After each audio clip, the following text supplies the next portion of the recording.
भाग लेते हुए मुझे खुशी हो रही है। हमारे शानदार स्वागत और आतिथ्य सत्कार के लिए मैं राष्ट्रपति श्री का हार्दिक आभार व्यक्त करता हूं।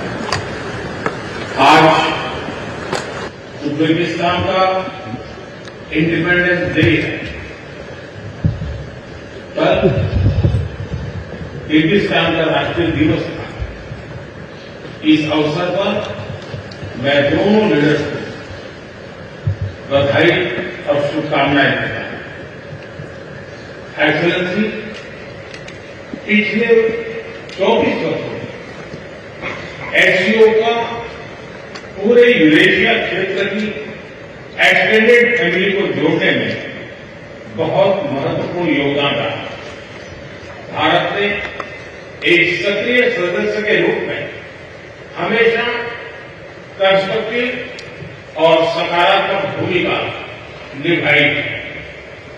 एससीओ को लेकर भारत की सोच और नीति 3 मुख्य स्तंभों पर आधारित है।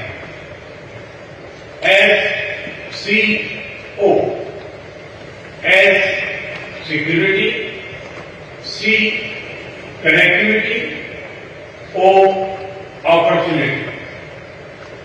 पहले स्तंभ एस यानी सिक्योरिटी के संदर्भ में मैं कहना चाहता हूं कि सुरक्षा, शांति और स्थिरता किसी भी देश के विकास का आधार है। किंतु इस मार्ग में आतंकवाद, अलगाववाद और अतिवाद बड़ी चुनौतियां हैं। आतंकवाद सिर्फ किसी देश की सुरक्षा ही नहीं बल्कि पूरी मानवता के लिए एक साझा चुनौती है। कोई देश, कोई समाज, कोई नागरिक अपने आप को इससे सुरक्षित नहीं समझ सकता। इसलिए आतंकवाद से लड़ाई में भारत ने एकजुटता पर बल दिया। इसमें एससीओ रेट्स की बहुत महत्वपूर्ण भूमिका रही। इस वर्ष भारत ने ज्वाइंट इंफॉर्मेशन ऑपरेशन को लीड करते हुए अल-कायदा और इससे जुड़े आतंकी संगठनों से लड़ने का इनिशिएटिव किया। हमने रेडिकलाइजेशन के विरुद्ध समन्वय बढ़ाने और मिलकर कदम उठाने का भी प्रस्ताव रखा।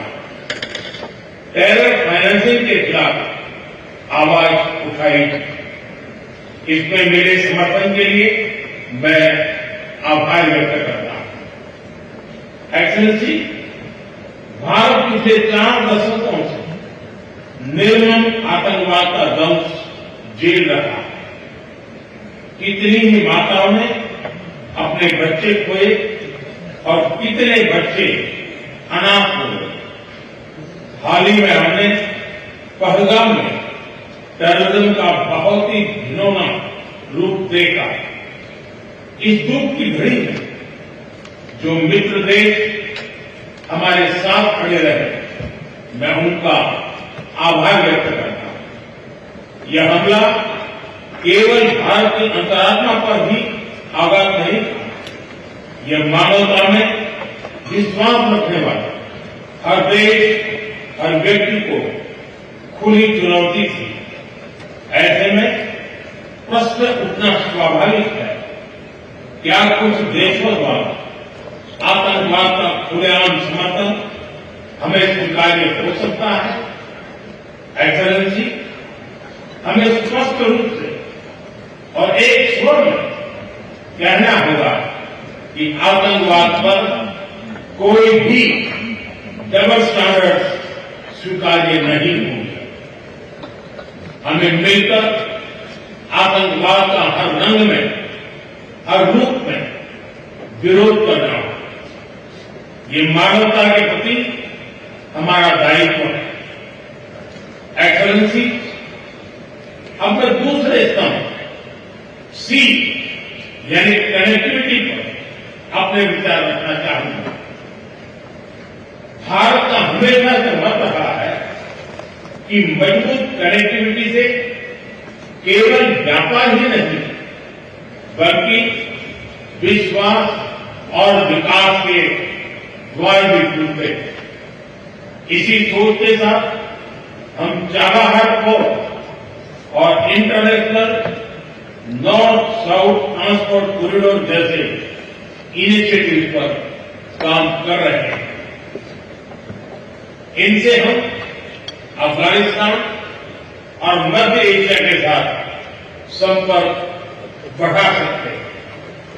हमारा मानना है कि कनेक्टिविटी के हर प्रयास में संप्रभुता और क्षेत्रीय अखंडता का सम्मान होना चाहिए। यही एससीओ चार्टर के मूल सिद्धांतों में भी विदित है। Connectivity that bypasses sovereignty, losing trust and meaning. Excellency, तीसरा स्तंभ है ओ यानी opportunity. Opportunity for cooperation and reform. 2023 में भारत की अध्यक्षता के दौरान नई ऊर्जा और विचारों का संचार हुआ है। स्टार्टअप और innovation, traditional medicine, youth empowerment, digital inclusion और फेयर बुद्धिस्ट हेरिटेज जैसे नए विषयों को अपने सहयोग में जोड़ा। हमारा प्रयास था कि एससीओ को सरकारों के परे भी ले जाए। सामान्य मानवी, यंग साइंटिस्ट, स्कॉलर्स और स्टार्टअप को भी आपस में जोड़े। हमारे पीपल टू पीपल टाइम को दृढ़ता देने के लिए मैं आज एक और सुझाव रखना चाहूंगा। एससीओ के अंतर्गत एक सिविलाइजेशन डायलॉग फोरम बनाया जाए। इससे हम अपनी प्राचीन सभ्यताओं, कला, साहित्य और परंपराओं को वैश्विक मंच पर साझा कर सकते हैं। एक्सेलेंसी, आज भारत रिफॉर्म, परफॉर्म, ट्रांसफॉर्म के मूल मंत्र पर आगे बढ़ रहा है। कोविड हो या वैश्विक आर्थिक अस्थिरता, हमने हर चुनौती को अवसर में बदलने का प्रयास किया। हम लगातार वाइड रेंजिंग रिफॉर्म पर काम कर रहे हैं। इसे देश में विकास के साथ साथ अंतर्राष्ट्रीय सहयोग के लिए भी नए अवसर खुल रहे हैं। मैं आप सभी को भारत की विकास यात्रा से जुड़ने के लिए आमंत्रित करता हूं। एक्सेलेंसी, यह खुशी की बात है कि एससीओ भी समय के अनुरूप इवॉल्व हो रहा है। ऑर्गेनाइज्ड क्राइम, ड्रग ट्रैफिकिंग और साइबर सिक्योरिटी जैसे समकालीन चुनौतियों से निपटने के लिए 4 नए केंद्र बनाए जा रहे हैं। हम इस रिफॉर्म ओरिएंटेड माइंडसेट का स्वागत करते हैं। वैश्विक संस्थानों में रिफॉर्म के लिए एससीओ सदस्य आपसी सहयोग बढ़ा सकते हैं। संयुक्त राष्ट्र की 80वीं वर्षगांठ के अवसर पर हम एकमत होकर यूएन रिफॉर्म का आह्वान कर सकते हैं। ग्लोबल साउथ की आकांक्षाओं को आउटडेटेड फ्रेमवर्क में कैद रखना भावी पीढ़ियों के प्रति घोर अन्याय है। नई पीढ़ी के बहुरंगी सपनों को हम पुराने जमाने की ब्लैक एंड व्हाइट स्क्रीन पर नहीं दिखा सकते। स्क्रीन बदलनी ही होगी। एचसीओ मल्टीलेटरलिज्म और इंक्लूसिव वर्ल्ड ऑर्डर का मार्गदर्शक बन सकता है। मुझे खुशी है कि इस महत्वपूर्ण विषय पर आज एक स्टेटमेंट जारी किया जा रहा है। एक्सेलेंसी, हम सभी पार्टनर्स के साथ समन्वय और सहयोग के साथ आगे बढ़ रहे हैं।